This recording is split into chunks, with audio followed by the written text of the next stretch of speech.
چاہیے، لباس کے نام پر مذاق نہ۔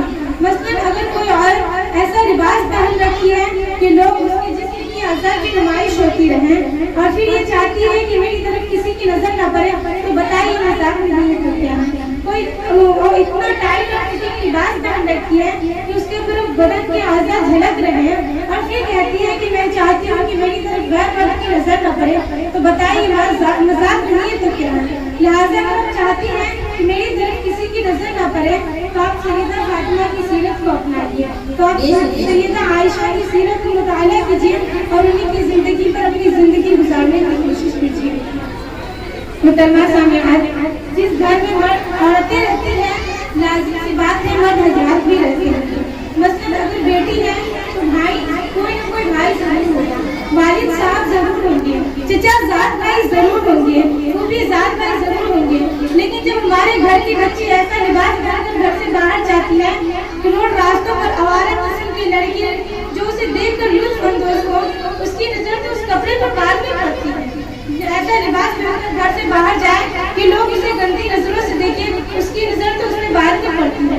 پہلے تو اس کپڑے پر باپ بھائی کی نظر پڑتی ہے، پہلے تو گھر والوں کی نظر پڑتی ہے۔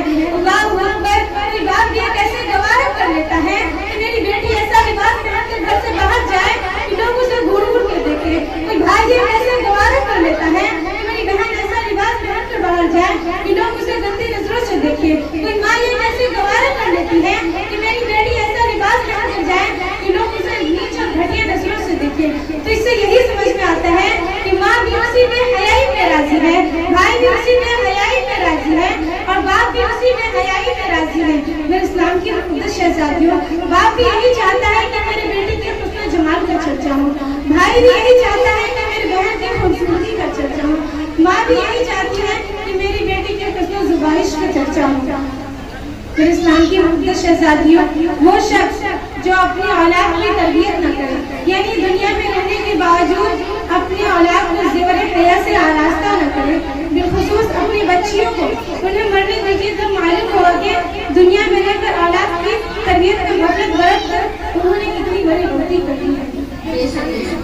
آج ہمارے معاشرے کا حال یہ ہو چکا ہے کہ ہمارے معاشرے کی عورت جب گھر میں رہتی ہے تو جیسا تیسا لباس پہن رکھی رہتی ہے، اور یوں ہی گھر سے باہر جانے کا اگر موقع مل جائے تو جو اس کے پاس سب سے عمدہ لباس ہو، جو سب سے خوبصورت ہو، وہ اسے وہ اختیار کر کے باہر جاتی ہے۔ آپ کے بازار کا اتنا اچھا کپڑا پہن کر جانے کی کیا ضرورت ہے؟